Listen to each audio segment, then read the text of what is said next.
Hi అండి. నేను మీ doctor Surasura Radhakrishna, senior pulmonologist, Sircilla. నేటి కాలంలో ఆహారంలోనూ, నీటిలో ఉండే కాలుష్యం వల్ల మనం అసలు అంతర్శుద్ధి చేసుకోకపోవడం వల్ల మన దేశంలోనే కాకుండా ప్రపంచంలో ఉన్న ప్రాంతాలన్నిట్లోనూ ఇది సాధారణంగా వస్తుంది. శరీరం సాధారణంగా మనం ఆహారంలో ఉండేటువంటి ఖనిజాలని జీర్ణం తర్వాత ఎక్కడ ఉండిపోకుండా మూత్రం ద్వారా బయటికి పంపుతుంది. అందువల్ల ఈ ఖనిజాలు ఒకదానికొకటి అంటుకున్న గట్టిపడకుండా ఉంటాయి. ఒక్కొక్కప్పుడు మనలో నీటి పరిమాణం తగ్గినప్పుడు ఈ ఖనిజాలు పలుకులుగా తయారయ్యి చిన్న చిన్న ఇసుక రేణువుల్లాగానో, గులక రేణువుల్లాగానో, ఆవగింజల్లాగానో తయారవుతాయి. కిడ్నీలో రాళ్ళు ఆడవారి కంటే మగవారిలో అధికంగా ఏర్పడతాయి.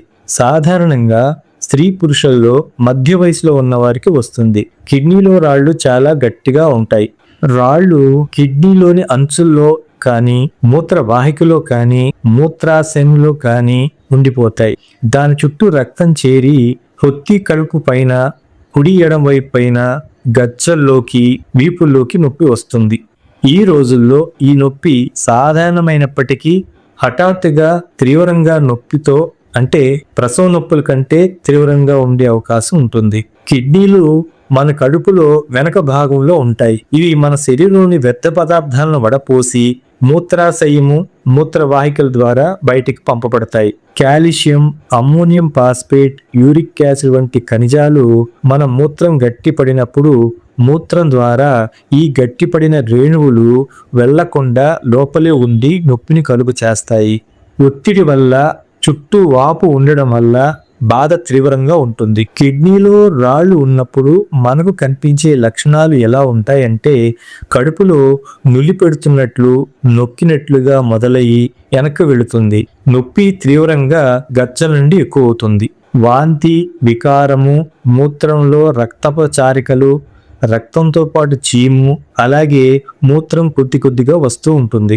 దీనికి కారణాలు మన శరీరంలో తెలియని లోపాలు, అంటే ద్రవ పదార్థాలు తక్కువగా తీసుకోవడం, ఆహారం సరిగ్గా లేకపోవడం, పుల్లటి వంటి ఆహార పదార్థాలు ఎక్కువగా వాడడం, విటమిన్ డి ఎక్కువగా తీసుకోవడం వల్ల వస్తాయి. ఒకసారి మనకి కిడ్నీలో రాళ్ళు ఏర్పడితే ఆపరేషన్ ద్వారా వాటిని విచ్ఛిన్నం చేసినా మరలా తిరిగి వచ్చే అవకాశం ఉంటుంది. కాబట్టి మనం జాగ్రత్త పడాలి.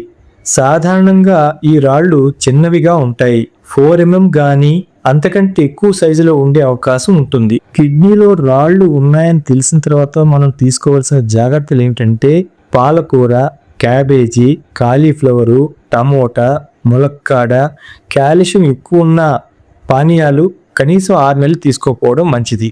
పాలు ఎక్కువగా తీసుకోకూడదు. కూరగాయలు, ఎక్కువ ఉప్పు, పులుపు ఉన్న పదార్థాలు, అలాగే మద్యం తీసుకోకూడదు. ముఖ్యంగా పిల్లలకు కూడా వచ్చే అవకాశం ఉంటుంది కాబట్టి చాక్లెట్స్, పిజ్జా లాంటి పదార్థాలు కూడా తినిపించకూడదు. కిడ్నీలో రాళ్ళు రాకుండా ఉండాలంటే ఎక్కువ నీరు, పళ్ళరసాలు అంటే ద్రాక్ష రసము, నారింజ రసము, పుచ్చకాయ, నీరుల్లి, కొబ్బరి నీళ్లు ఎక్కువగా ఉపయోగపడతాయి. రాగి చెంబులో కనీసం 3 గంటల పాటు నిల్వ ఉన్న నీళ్లు తాగినట్లయితే కిడ్నీలో రాళ్లు రాకుండా కాపాడుకోవచ్చు. ఆరోగ్య అవగాహన కలిగి ఉందాం, ఆరోగ్యంగా ఉందాం. Thanks for watching.